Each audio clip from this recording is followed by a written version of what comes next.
Bonjour, nous sommes aujourd'hui en Bourgogne, une magnifique région agricole et viticole, et nous allons vous emmener à la rencontre de Claude et Lydia Bourguignon, des personnes qui connaissent très bien cette terre vivante sous nos pieds, cette terre qu'il faut absolument préserver.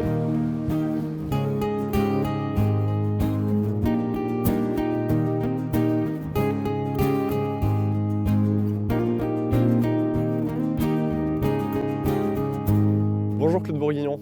Bonjour. Vous êtes à l'origine du laboratoire d'analyse microbiologique des sols. Vous militez pour une agriculture agro-sylvo-pastorale. Qu'est-ce que c'est en fait? En fait, si vous voulez, l'agriculture, c'est la domestication du système sauvage. Et dans le système sauvage, vous avez quoi? Vous avez des forêts, vous avez des prairies et vous avez des animaux. Donc les anciens qui avaient créé une agriculture durable, ce que nous avons détruit après la guerre, avaient créé un système agro-sylvo-pastoral. Donc agro, le champ qui était cultivé, sylvo, les haies, c'est-à-dire qu'on avait transformé les bois, on gardait des bois aussi, mais on avait aussi des haies qui permettaient d'éviter que les troupeaux s'échappent. Et on avait ensuite la prairie. Donc ça permettait d'avoir du fumier. Avec ce fumier, on nourrissait les sols des champs.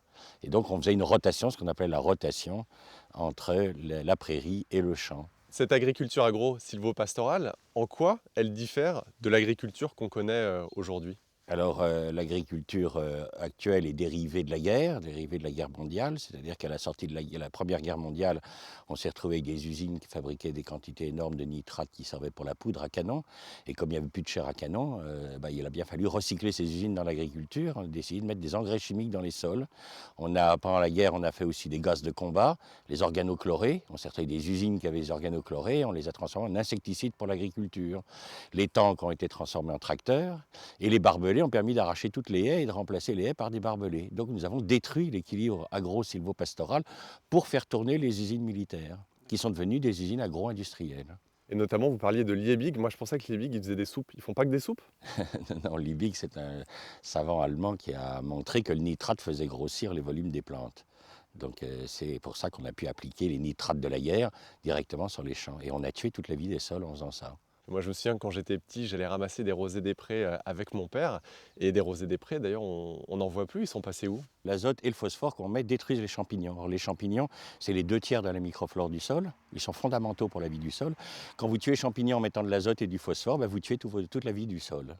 Et les sols meurent et ensuite, vous voyez ce qui se passe. Dès qu'il pleut, il y a des rivières pleines de boue qui font un dégât terrible au niveau environnemental. On parle beaucoup de l'agriculture et de l'élevage parmi les principales causes du réchauffement climatique. On pense notamment à la ferme des 1000 vaches ou à la ferme des 250 000 poules. Qu'est-ce que ça vous inspire tout ça? Vous savez, autrefois, les bêtes, elles étaient sur fumier, c'est-à-dire que les anciens, ils mettaient de la paille sous les bêtes.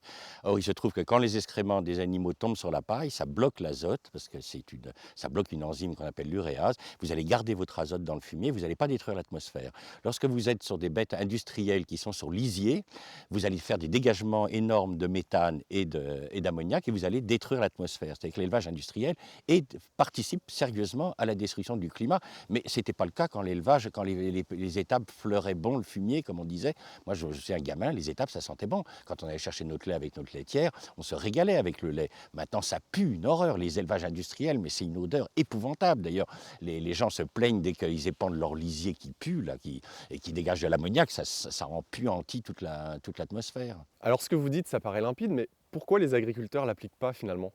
Parce que les agriculteurs n'ont pas, dans les lycées agricoles, on ne leur donne pas la formation sur la vie des sols. Ils ne savent pas qu'un sol, pour qu'il fonctionne, doit avoir des champignons, qui sont la base de la pyramide alimentaire, des bactéries.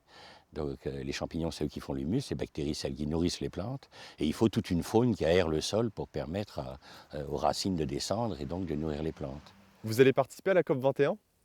Non, on n'est pas invités. Vous savez, nous, on est des dissidents. On parle de vie des sols, alors que c'est le sol qui est la première source de captage du gaz carbonique.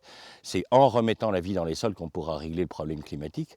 Mais pour le moment, c'est pas ça. Il y a des gros intérêts financiers avec les pétroliers. Ils se fichent éperdument du sol.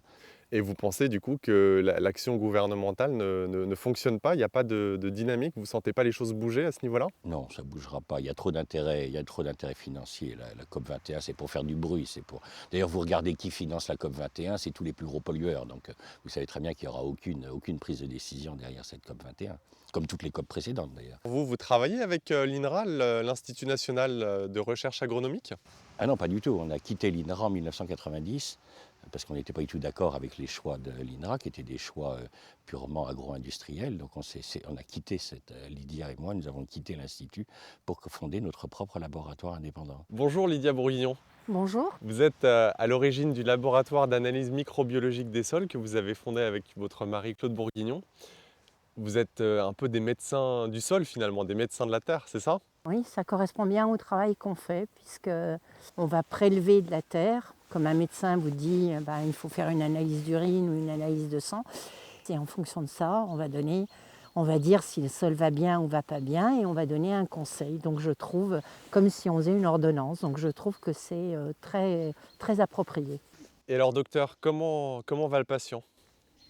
Je pense qu'il y a beaucoup de sols qui sont plutôt à l'agonie, c'est-à-dire qui sont vraiment en mauvais état. Mais C'est pas irréversible. oui, la nature est vraiment bonne fille. Et si on accepte ces lois, en fait, et c'est ça le message d'espoir, c'est qu'en fait on peut remettre des sols debout. J'ai entre les mains un livre qui s'intitule Le guide pratique de la basse-cour moderne. C'est un livre qui a été édité en 1925.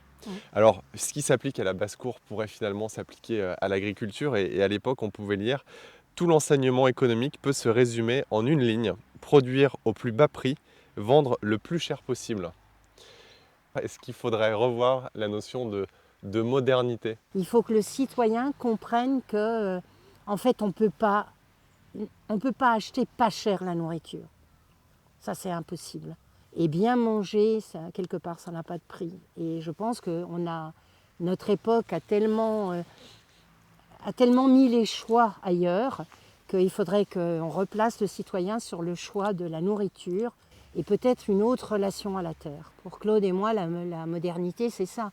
C'est qu'il faut qu'en fait, on ait une agriculture durable qui puisse laisser des sols à nos enfants, nos petits-enfants et les générations futures.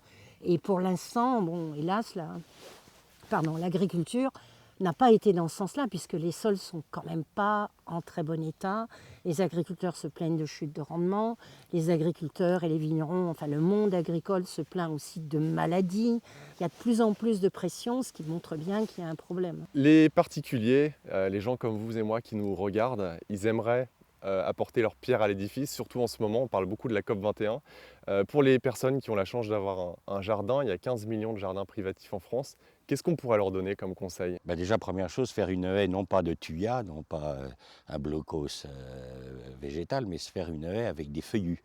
Parce que les thuyas tuent la vie du sol, alors que les feuillus vont la faire vivre. Donc déjà, faire une haie fleurie qui va permettre aux abeilles d'être nourries, puisque les premières fleurs, les cornouillers, démarrent au mois de mars, et les dernières, le lierre, vont nourrir les abeilles jusqu'au mois d'octobre.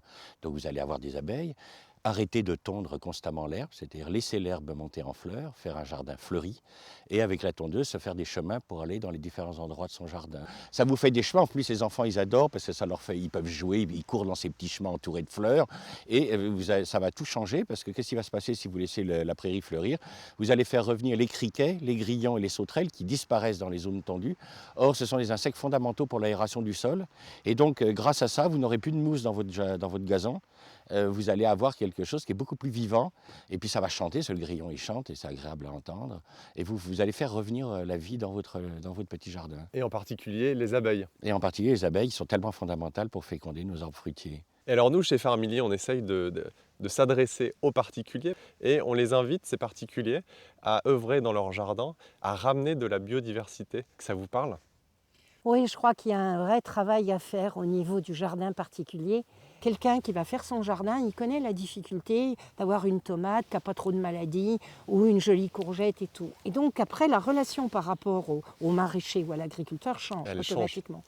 Et alors on parle beaucoup en ce moment de ce qu'on appelle les semences paysannes et voilà, c'est des choses que nous allons proposer pour que les personnes puissent démarrer leur petite autoproduction. Qu'est-ce que vous en pensez des semences paysannes? En France, on a des irréductibles gaulois, comme on dit, qui ont des conservatoires et qui gardent des pommes et qui gardent des semences pour effectivement ces semences paysannes. Et ça, c'est un véritable trésor.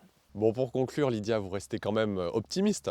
Il y a quelques années, on était peut-être un peu plus pessimiste, mais il y a une vraie prise de conscience du citoyen. Je pense que le citoyen en a assez qu'on lui mente. Le citoyen demande autre chose et c'est ça qui fera bouger les choses. Je repense à une des personnes qui était dans le film de Colin Serrault, c'était ce Brésilien qui disait « Mais en fait, c'est nous, citoyens, qui avons le pouvoir, quelque part.